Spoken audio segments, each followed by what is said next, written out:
Selamat pagi, selamat siang, dan selamat malam atau sore, teman-teman yang terkasih, dimanapun teman-teman berada dan saat kapanpun teman-teman melihat video atau menonton YouTube ini. Kali ini kita akan membahas atau melanjutkan materi pembelajaran katekesi kita. Satu topik tentang makna tanda salib bagi orang Katolik. Topik ini akan dibagi menjadi 5 bagian. Yang pertama, pengantar. Yang kedua, nanti ada sejarah. Yang ketiga, ada dasar kitab sucinya. Kemudian keempat, makna tanda salib. Dan kelima, nanti kesimpulan. Yang pertama, kita masuk ke pengantar. Teman-teman, sebelum sampai kepada pengantar, saya mau memberikan pengetahuan juga kepada teman-teman tentang bentuk salib. Barangkali teman-teman sudah pernah atau sudah sering juga melihat ada berbagai macam bentuk salib. Nah, di hadapan teman-teman sekarang adalah dikenal dengan salib San Damiano, yaitu salib yang sangat familiar di lingkungan Fransiskan atau pengikut Fransiskus, di mana diyakini bahwa Fransiskus melihat atau bertemu dengan Yesus di Asisi, yang dikenal dengan gereja di Asisi, dan dengan bentuk salib seperti ini. Dan masih banyak bentuk salib yang lainnya. Walaupun berbeda bentuknya, tetapi saya yakin dan sangat percaya teman-teman tujuan dan hakikatnya sama, yaitu sebagai bentuk penghayatan terhadap penebusan Yesus Kristus di kayu salib. Nah, berkaitan dengan pengantar ini, barangkali teman-teman pernah mendengar atau ditanyakan atau menanyakan sendiri juga tentang apa sih makna salib, mengapa sih orang Katolik membuat tanda salib, atau kapan saja sebenarnya orang Katolik membuat tanda salib, dan apakah ada dikatakan di kitab suci tentang tanda salib ini. Berbagai macam pertanyaan yang lain mungkin juga bisa muncul dari teman-teman, dan kita usahakan dan kita akan bahas berikut ini, semoga membantu dan memberikan atau menambah pengetahuan kepada teman-teman. Yang kedua, kita masuk ke dalam sejarah. Tanda salib ini sebenarnya sudah merupakan tradisi sejak jemaat awal atau gereja perdana pada abad kedua.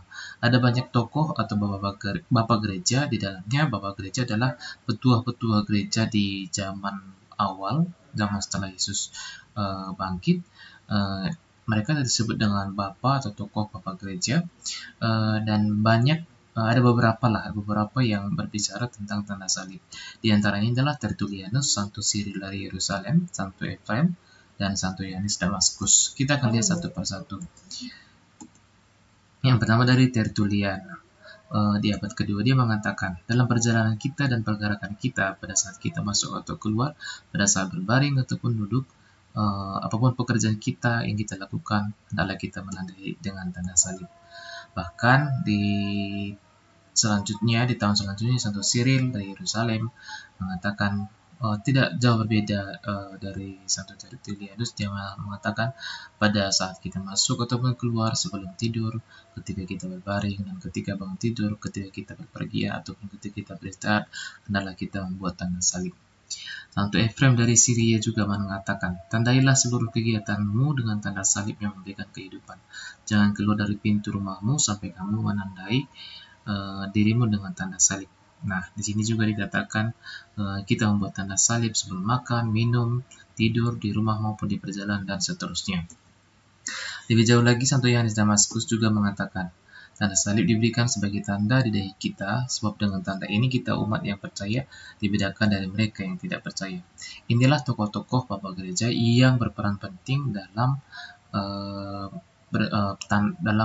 membuat tanda salib, begitu ya. Ini di awal-awal abad pertama setelah Yesus bangkit. Kemudian kita lihat sebentar perkembangan tanda salib. Pertama, pada awalnya tanda salib hanya dibuat di dahi saja. Kemudian berkembang ke dada. Kemudian berkembang lagi ke mulut, maksud saya tadi. Kemudian ke dada. Nah, tanda salib yang kita buat sekarang di dahi, di dada, di bahu kiri, dan di bahu kanan dicetuskan oleh Paus Innocentius ketiga. Itu di tahun 1198 sampai 1216. Contohnya seperti yang teman-teman lihat di bawah, gambar di bawah ini. Yang pertama di dahi, in the name of the Father, di dada, and of the Son, di bawah sebelah kiri, and of the Holy, di bawah sebelah kanan, Ghost, amin. Begitu ya. Di dalam nama Bapa dan Putra dan Roh Kudus, amin. Inilah tanda salib, tanda salib yang kita kenal sekarang. Jadi teman-teman, sebenarnya tanda salib ini sudah sejak dari awal sudah mengalami perkembangan. Bisa kita lihat dari dahi ke mulut, kemudian ke dada, dan kemudian sekarang di bawah kiri, di bawah kanan. Dan tidak ada penjelasan secara rinci bahwa harus setelah di dahi, di dada, dan harus ke kiri dan ke kanan atau ke kiri. Itu tidak ada ketetapan yang cukup jelas, tetapi kita Gereja Barat mengakui atau membuat itu di dahi, di dada, di bahu kiri, dan di bahu kanan. Berbeda dengan Gereja Katolik Ortodoks yang setelah di dada membuat langsung ke kanan dan kemudian berakhir di kiri. Tapi tidak ada ketentuan yang pasti. Hanya gereja kita, Gereja Katolik Roma, mengakui dari kiri ke kanan. Dasar kitab suci. Nah, di kitab suci sebenarnya sudah dibahas juga atau dibicarakan juga tentang tanda salib ini. Mulai dari Galatia 3 ayat 13 dikatakan salib menunjukkan keadilan Allah. Kemudian di Yohanes 15 ayat 13 salib menunjukkan kasih Allah yang terbesar, yaitu bahwa ia menyerahkan nyawanya bagi kita.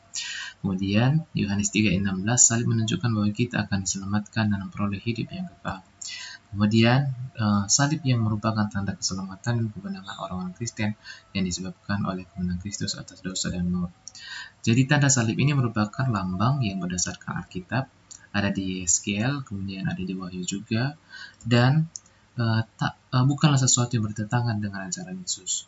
Para rasul atau Rasul Paulus sendiri mengatakan, hendaklah kita bermegah dengan pewartaan salib Kristus, sebab sehingga kita wajarlah jika kita sebagai pengikut membawa makna tanda salib ini kemanapun kita berada.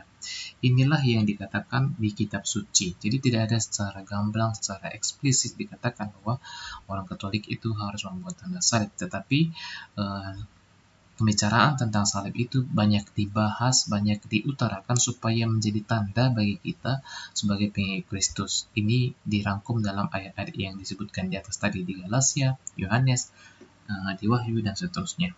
Nah, kita sebentar lihat ke Perjanjian Lama.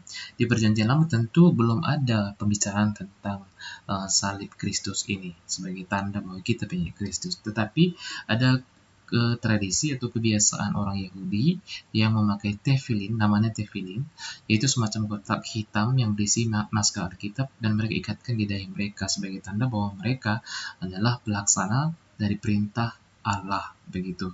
Nah, itu bisa disejajarkan dengan tanda salib bahwa kita pelaksana atau orang yang mengikuti Kristus. Itu disejajarkan oleh para tokoh dari Perjanjian Lama ke Perjanjian Baru.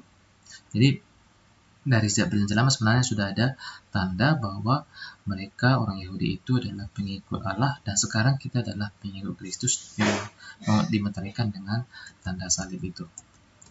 Makna tanda salib.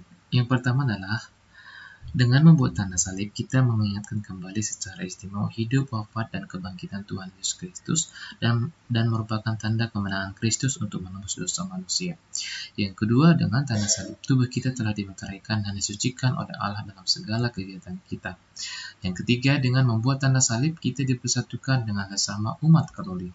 Yang terakhir, dengan membuat tanda salib, kita juga ikut mengingatkan orang lain untuk berdoa sesuai dengan agamanya masing-masing.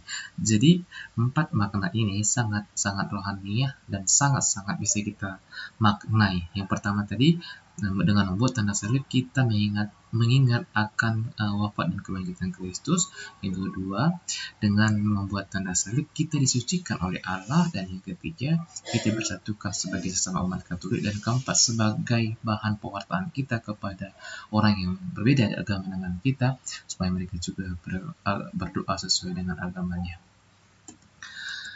Nah, sebelum ke penutup, kapan kita harus membuat tanda salib? Yang pertama, pada saat sebelum dan sudah kita berdoa, ketika kita melewati setiap bangunan gereja Katolik, ketika masuk gereja, saat sedang menghadapi ketakutan, ketika kita melihat salib Kristus, ketika hendak mengusir godaan, atau di keluarga ketika seorang ayah memberikan tanda salib di dahi anaknya yang hendak melakukan sesuatu. Ini adalah anjuran yang sangat yang sangat masuk akal dan sangat biasa dan bisa kita lakukan. Tetapi teman-teman, di luar ini sebenarnya teman-teman bisa juga menambahkan apabila itu dirasa penting. Karena ini kan ini hal-hal yang biasa saja dan bisa sangat kita lakukan, walaupun dari 7 ini belum tentu juga kita lakukan semuanya. Contoh yang nomor 2, saya pribadi belum pernah melakukan itu. Ketika melewati bangunan gereja Immaculata atau Trinitas misalnya, jarang saya membuat tanda salib begitu ya. Dan tetapi bisa kita buat begitu. Nah, mungkin di antara 7 ini teman-teman belum melakukan, tetapi bisa juga ditambahkan. Kalau saya pribadi, bangun pagi saja langsung buat tanda salib. Nah, ketika mendapat kabar gembira juga bisa membuat tanda salib, atau selebrasi misalnya Jonathan Christie misalnya, atau Kevin misalnya, pemain bulu tangkis itu ketika dia selesai bermain membuat tanda salib. Hal yang sangat biasa, tetapi itu sangat sangat dalam maknanya sebenarnya, karena dengan membuat tanda salib dia mau mengatakan bahwa itu adalah kehendak Tuhan atau kehendak Kristus begitu. Begitu juga teman-teman, bahwa dalam segala peristiwa hidupnya kalau membuat tanda salib bahwa jadi itu menandakan bahwa kita percaya semua adalah kehendak Kristus. Yang terakhir adalah kesimpulan. Pembuatan tanda salib dengan menggerakkan tangan 5 jari di dahi, di perut atau ulu hati, dan di kedua bahu sudah setua agama Kristiani. Mau dikatakan apa teman-teman? Jadi nggak usah diragukan lagi tentang tanda salib ini, karena sudah sejak lama, sejak awal itu tanda ini sudah ada sejak gereja perdana. Apakah dilakukan dengan 2 jari, 3 jari, atau 5 jari? Tidak ada ketentuan membuatnya dengan 5 jari, 2 jari, 3 jari. Tetapi mau saya jelaskan adalah kalau dengan 5 jari itu menandakan kelima luka Yesus, kemudian 3 jari itu melambangkan Trinitas, kalau 2 jari itu melambangkan pribadi Yesus sebagai Tuhan dan sebagai manusia. Begitu teman-teman. Kemudian yang kedua, pembuatan tanda salib sesungguhnya adalah sebuah doa singkat dan mengingatkan kita kepada penebusan Yesus Kristus. Jadi dengan membuat tanda salib sebenarnya kita sudah berdoa. Ingat itu. Kemudian pembuatan tanda salib harus disertai dengan doa dalam nama Bapa, Putra, dan Roh Kudus. Amin. Keempat, setiap kali kita mengawali dan mengakhiri doa dan tindakan dengan membuat tanda salib dan mengucapkan nama Bapa, Putra, dan Roh Kudus, kita memenuhi ajaran Yesus untuk meminta dalam namanya. Mau dikatakan apa seperti yang saya katakan tadi? Ketika kita memulai melakukan atau dalam keadaan situasi dalam peristiwa tertentu, kita membuat tanda salib, berarti kita percaya bahwa itu adalah kehendaknya dan kita minta hal itu terjadi karena namanya, begitu. Nah, lebih jelas sebenarnya di KGK kita Katekismus Gereja Katolik nomor 2157 dikatakan demikian. Orang Katolik membuat tanda salib berarti mempersembahkan hari itu untuk kemuliaan Allah dan memohon rahmat Roh Kudus yang memungkinkan dia bertindak sebagai putra Bapa. Yang terakhir adalah tanda salib menguatkan kita di dalam pencobaan dan kesulitan. Ini adalah rangkumannya. Jadi teman-teman, membuat tanda salib itu tidak menyalahi dan itu sudah ada sejak zaman perdana, abad gereja perdana. Dan itu mengingatkan kita akan salib Yesus, mengingatkan kita bahwa kita diselamatkan oleh penebusan Kristus, dan dengan itu kita percaya bahwa setiap peristiwa dan keadaan situasi kita, kalau kita membuat tanda salib itu kita yakini adalah kehendak Kristus sendiri. Demikian saya kira teman-teman, dan pertanyaan barangkali apakah teman-teman sudah membuat tanda salib hari ini dan bagaimana penghayatan teman-teman. Nah, semoga penjelasan di atas membantu teman-teman dan sampai ketemu di pelajaran selanjutnya. Terima kasih. Selamat pagi, selamat sore, atau selamat malam, dan sampai jumpa.